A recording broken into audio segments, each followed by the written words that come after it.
and here in America, where we have universal elementary school education and near universal access to the internet, people are still making the ridiculous claim that the Civil War was about anything other than slavery. Well, that ends today. Now, I don't expect you to trust my word, but I think that you should trust the word of the Confederates themselves, the men, the politicians who voted to secede from the United States. What did they say their reason was? First, we start off in Mississippi. Our position is thoroughly identified with the institution of slavery, the greatest material interest of the world. Its labor supplies the product which constitutes by far the largest and most important portions of commerce of the earth. These products are peculiar to the climate verging on the tropical regions, and by an imperious law of nature, none but the black race can bear exposure to the tropical sun. These products have become necessities of the world, and a blow at slavery is a blow at commerce and civilization. That blow has been long aimed at the institution and was at the point of reaching its consummation. There was no choice left us but submission to the mandates of abolition or a dissolution of the Union, whose principles have been subverted to work out of our ruin. Now let's take a look at the document that came out of. That is the official document, the Declaration of the Immediate Causes which induce and justify the secession of the state of Mississippi from the federal Union. That is their official stated reason for seceding from the United States. We jump now to Georgia. For the last 10 years, we've had numerous and serious causes of complaint against our non-slave-holding Confederate states with reference to the subject of African slavery. It is admitted to be an anti-slavery party, referring to the northern politicians. Anti-slavery is its mission and its purpose.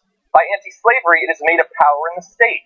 While the subordination and the political and social inequality of the African race was fully conceded by all, it was plainly apparent that slavery would soon disappear from what are now the non-slave-holding states of the original 13. Again, we're going to bring up the graphic. This is from the official printed declaration of why Georgia was seceding. And by the way, you're seeing little segments in yellow. We took the liberty of showing you all the times that the words slave or slavery show up in these documents. You'll notice it's common. Next, we go to South Carolina. But an increasing hostility on the part of the non-slave-holding states to the institution of slavery has led to a disregard of their obligations, and the laws of the general government have ceased to affect the objects of the Constitution. Thus, the constituted compact has been deliberately broken and disregarded by the non-slave-holding states, and the consequence follows that South Carolina is released from her obligation. That last sentence there says, specifically because they are going to try to outlaw slavery, we are now free to secede from the United States.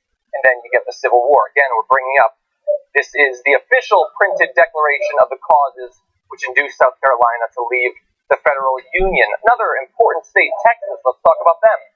In all the non-slaveholding states, in violation of that good faith and comity which should exist between entirely distinct nations, the people have formed themselves into a great sectional party, now strong enough in numbers to control the affairs of each of those states, based upon an unnatural feeling of hostility to these southern states and their beneficent and patriarchal system of African slavery, proclaiming the debasing doctrine of equality of all men, irrespective of race or color, a doctrine at war with nature, in opposition to the experience of mankind, and in violation of the plainest revelations of divine law.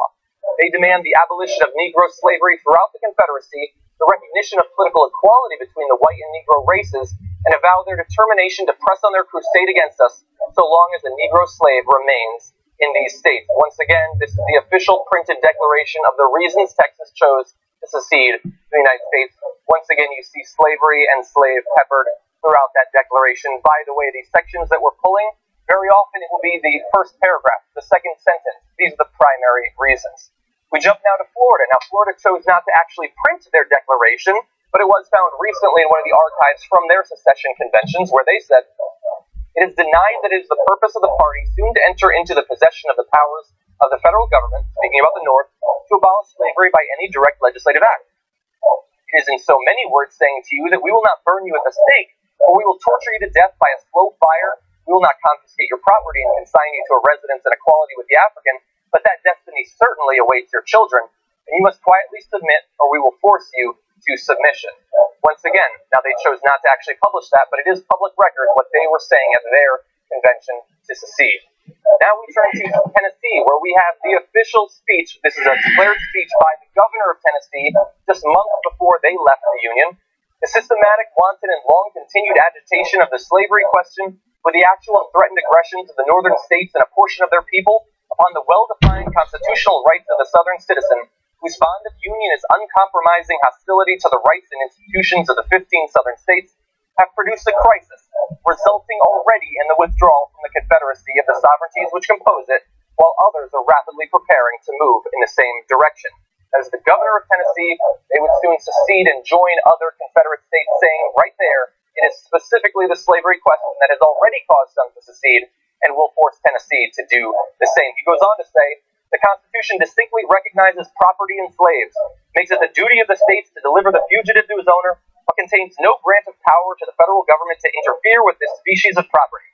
It has, in the person of the president-elect, asserted the equality of the black with the white race. That was something that they would not allow in Tennessee back in 1861.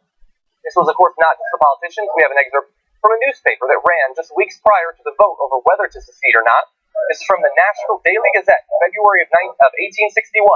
The election, be it remembered, takes place on the 9th, and the delegates meet in convention on the 25th instant. If you desire to wait until you are tied hand and foot, then vote for the men who advocate the watch and wait policy. If you think you have rights and are the superiors of the black man, then vote for the men who will not sell you out, body and soul, to the Yankee Republicans, for men who would rather see Tennessee independent out of the Union than in the Union subjugated. This, again, was not just an elite understanding that they would have to secede because of the slavery question. This was so common that it was routine in their newspapers at the time. What about Virginia, another very influential state in the Confederacy?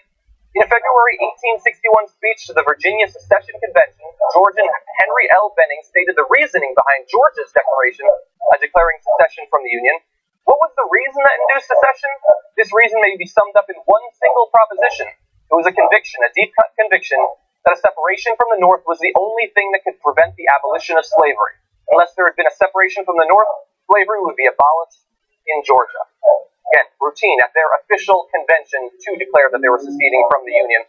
And finally, if these routine politicians, the governors, aren't enough for you, I turn next to Jefferson Davis, the president of the Confederacy, who said this in his speech in which he left the Senate. It has been a conviction of pressing necessity. It has been a belief that we are to be deprived in the Union of the rights which our fathers bequeathed to us, which has brought Mississippi into a present decision. She has heard proclaim the theory that all men are created free and equal, and this made the basis of an attack upon her social institutions, meaning slavery, and the sacred Declaration of Independence has been invoked to maintain the position of the equality of the races. That was the president of the Confederacy giving you the reason that they had to leave. So we're done with the bullshit. We're done with the lies. We're done with pretending that the Civil War and secession was about anything other than continuing slavery. We have moved past it. If you see somebody trying to convince you otherwise, if they try to convince me otherwise, I will tell them this. They can save their breath, they can hop in a time machine, and they can try to convince the Confederates. Because apparently the Confederates had different things on their mind. That's my final judgment.